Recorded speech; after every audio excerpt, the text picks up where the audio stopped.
Titou, le petit hérisson curieux.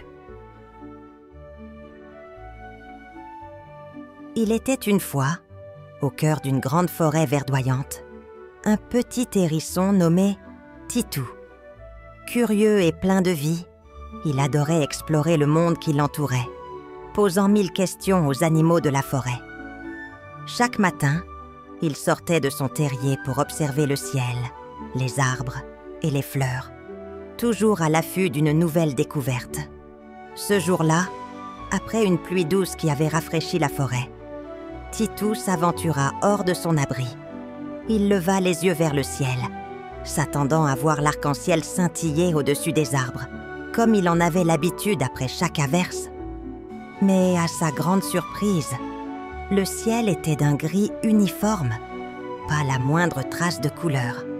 « Où est passé l'arc-en-ciel » se demanda-t-il à voix haute. Intrigué, il trottina à travers la clairière et s'adressa à un vieux merle perché sur une branche basse. « Monsieur Merle, avez-vous vu l'arc-en-ciel ce matin ?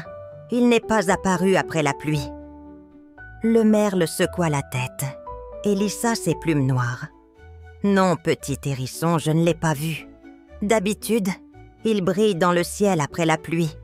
Mais aujourd'hui, rien. » Titou fronça les sourcils. Cela ne lui était jamais arrivé auparavant. Déterminé à comprendre ce mystère, il continua son chemin et rencontra Léa, la tortue, qui buvait dans une flaque formée par la pluie.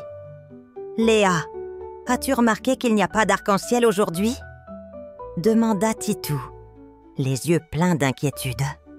La tortue leva lentement la tête et observa le ciel gris. « Oh, maintenant que tu le dis, c'est vrai, mais je ne sais pas pourquoi. Peut-être que le ciel est trop fatigué aujourd'hui ?» Titou secoua la tête. « Le ciel n'oublie jamais de peindre son arc-en-ciel après la pluie. Il s'est passé quelque chose ?» Il remercia Léa et poursuivit sa quête. Il interrogea un écureuil, une famille de lapins et même une chouette endormie. Mais personne ne savait pourquoi les couleurs avaient disparu. Finalement, il atteignit un grand arbre aux feuilles dorées, où un petit colibri, au plumage brillant, voltait entre les branches. « Bonjour, petit hérisson !» chanta le colibri d'une voix cristalline. « Que fais-tu à courir dans toute la forêt, avec cet air préoccupé ? Je cherche l'arc-en-ciel. Il n'est pas apparu après la pluie, et personne ne sait pourquoi. » Le colibri, qui s'appelait Luma, réfléchit un instant. Voilà qui est étrange. L'arc-en-ciel devrait être là. Peut-être que ses couleurs se sont perdues. Perdues ? Mais comment ? Luma tourna sur lui-même, son plumage vert et bleu scintillant sous la lumière du jour. Je ne sais pas exactement, mais j'ai entendu une rumeur. On dit que les couleurs de l'arc-en-ciel se sont envolées vers la montagne des couleurs, de l'autre côté de la rivière. Titou ouvrit grand les yeux. « Alors, il faut les retrouver ?» Le colibri hocha la tête. « Oui, mais la montagne est loin, et la route peut être dangereuse. » Titou bomba le torse, déterminé. « Peu importe, l'arc-en-ciel doit revenir. Veux-tu m'aider, Luma ?» Le colibri sourit. « Avec plaisir, Titou. Allons rendre ces couleurs au ciel. » Ainsi commença leur grande aventure. Titou et Luma partirent sans attendre. Le petit hérisson trottinait avec entrain, tandis que le colibri voltait à ses côtés, ses ailes battant à une vitesse fulgurante. Leur première étape était la rivière aux eaux limpides, qui serpentait au milieu de la forêt. Arrivé sur la rive, Titou s'arrêta net. L'eau scintillait sous la lumière du jour, mais aucun pont ni tronc d'arbre ne permettait de traverser. « Comment allons-nous faire ?» demanda Titou, perplexe. « Je ne peux pas nager, et l'eau est trop profonde. » Luma réfléchit, puis aperçut un vieux castor assis sur un rocher, mâchant tranquillement un morceau de bois. « Bonjour, monsieur Castor !» s'exclama Luma. « Mon ami et moi devons traverser la rivière. Pouvez-vous nous aider ?» Le castor les observa avec curiosité. « Traverser, dites-vous ? Je peux construire un petit radeau, mais cela prendra un peu de temps. S'il vous plaît, c'est très important, » ajouta Titou. « Nous devons retrouver les couleurs de l'arc-en-ciel. » Le castor haussa un sourcil, intrigué, mais il ne posa pas de questions. Avec une grande habileté, il rassembla quelques branches, utilisa sa queue pour les assembler solidement. Et, en quelques instants, un petit radeau flottait sur l'eau. « Voilà, jeune hérisson, grimpe dessus, et ton ami pourra te guider avec le vent. » Titou remercia chaleureusement le castor et monta prudemment sur le radeau. Luma battit des ailes avec force, poussant le petit bateau jusqu'à l'autre rive. « Nous avons réussi !» s'écria Titou en sautant sur la terre ferme. Ils continuèrent leur route, traversant une vaste prairie. Mais ici, quelque chose clochait. Les fleurs semblaient fanées, leur éclat disparut. Titou s'approcha d'une marguerite et lui demanda doucement « Petite fleur, que t'est-il arrivé ?» La marguerite soupira. « Depuis que les couleurs de l'arc-en-ciel ont disparu, nous avons perdu notre éclat. Sans lumière, nous nous sentons tristes et faibles. » Titou échangea un regard inquiet avec Luma. « Cela signifie que le monde entier perd ses couleurs. Il faut vite atteindre la montagne. » Ils reprirent leur chemin, gravissant une colline escarpée. Au sommet, ils aperçurent enfin, au loin, la silhouette majestueuse de la montagne des couleurs. Mais le ciel était couvert d'un étrange nuage gris. « C'est là que se cachent les couleurs, » murmura Luma. « Alors, allons les chercher !» déclara Titou, déterminé. Leur voyage ne faisait que commencer.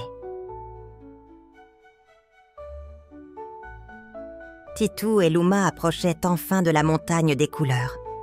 Plus ils s'en rapprochaient, plus l'air devenait étrange. Un vent froid soufflait autour d'eux, soulevant la poussière et faisant frissonner le petit hérisson.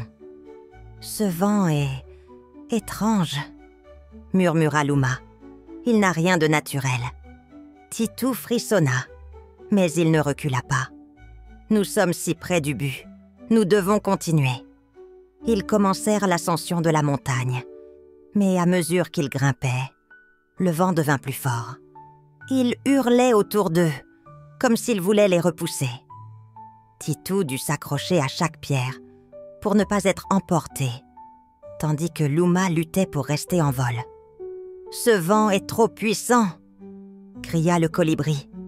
Soudain, une voix grave résonna autour d'eux, portée par le vent lui-même. « Pourquoi venez-vous troubler mon repos ?» Titou regarda autour de lui, mais il ne voyait personne. « Qui êtes-vous » demanda-t-il d'une voix tremblante. « Je suis le vent sombre, celui qui a enfermé les couleurs. Elles étaient trop éclatantes, trop joyeuses.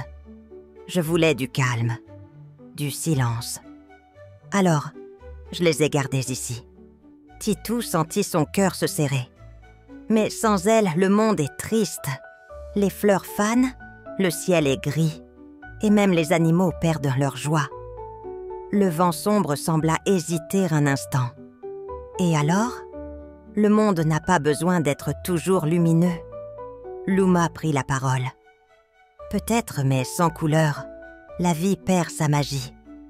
Un monde sans arc-en-ciel, c'est un monde sans espoir. Le vent tourbillonna autour d'eux, comme s'il réfléchissait. « Vous croyez vraiment que les couleurs sont nécessaires ?»« Oui !» s'exclama Titou avec force. « Elles apportent de la joie, de l'émerveillement. Elles rendent chaque jour unique. » Un silence s'installa. Puis, doucement, le vent se calma. « Peut-être ai-je eu tort de les enfermer » murmura le vent sombre. À cet instant, une lumière douce apparut devant eux. Un vieux coffre doré reposait sur un rocher. « Ouvrez-le, et les couleurs reviendront », dit le vent sombre d'une voix apaisée. Titou s'approcha, le cœur battant. Il souleva le couvercle, et aussitôt, une explosion de lumière jaillit du coffre. Des éclats de rouge, de bleu, de jaune et de vert tourbillonnèrent dans le ciel. « Elles sont libres !» s'émerveilla Luma. Les couleurs s'élevèrent dans les airs, prêtes à repeindre le monde. « Merci !» dit le vent sombre dans un souffle, avant de disparaître. Titou et Luma se regardèrent, un immense sourire sur le visage. Leur mission était accomplie. Il était temps de rentrer. Les couleurs s'élevèrent dans le ciel comme une pluie d'étoiles scintillantes. Titou et Luma les regardaient tourbillonner, fascinés. Petit à petit, elles se rassemblèrent et formèrent un magnifique arc-en-ciel qui s'étira au-dessus de la montagne, irradiant de lumière. « Nous avons réussi !» s'exclama Titou, les yeux brillants d'émerveillement. Luma virevolta autour de lui, son plumage coloré reflétant les nouvelles teintes du ciel. « Regarde, Titou, les couleurs redescendent sur la forêt. » En effet, les fleurs de la prairie en contrebas retrouvèrent leur éclat. Le vert des feuilles redevint intense, et même la rivière sembla plus lumineuse.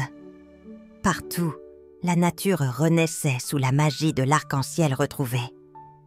Alors que Titou et Luma redescendirent sur la montagne, ils virent les animaux de la forêt émerger de leurs abris, les yeux écarquillés d'admiration. « L'arc-en-ciel est revenu !» cria joyeusement Léa la tortue. « Les couleurs aussi !» ajouta le merle en déployant ses ailes noires, désormais plus luisantes que jamais. Le vieux castor, qui avait aidé Titou à traverser la rivière, hocha la tête avec un sourire. Je savais bien que ce petit hérisson ne renoncerait pas. Titou rougit légèrement, heureux d'avoir accompli sa mission. « Nous avons fait ça ensemble », dit-il en regardant Luma. « Sans lui, je n'aurais jamais pu retrouver les couleurs. » Le colibri rit doucement. « Et sans ta curiosité et ton courage, nous ne serions jamais arrivés jusque-là. » Les animaux se rassemblèrent pour fêter le retour de l'arc-en-ciel. Les lapins sautillèrent de joie, les écureuils dansaient entre les branches, et même le vent sombre soufflait une brise douce et agréable, comme s'il avait compris l'importance des couleurs dans le monde. Alors que le soleil commençait à se coucher, peignant le ciel d'or et de rose, Titou leva les yeux une dernière fois vers l'arc-en-ciel. « Maintenant, chaque fois qu'il pleuvra, nous saurons qu'un arc-en-ciel reviendra toujours, » dit-il avec un sourire. Luma hocha la tête. « Parce que la lumière et la joie trouvent toujours leur chemin. » Et ainsi, dans une forêt à nouveau éclatante de vie, Titou, le petit hérisson curieux, rentra chez lui, le cœur rempli de bonheur et de nouvelles aventures à raconter. Morale de l'histoire. La curiosité et le courage permettent de surmonter les épreuves. Même quand tout semble perdu, il suffit d'un cœur déterminé et d'un ami fidèle pour ramener la lumière et la joie dans le monde. Merci d'avoir écouté notre histoire. Pour nous soutenir et découvrir d'autres récits fascinants, visitez notre page Ko-fi. Chaque geste compte et nous aide à continuer à créer pour vous. Le lien est dans la description. N'oubliez pas d'abonner, petits amis. À bientôt!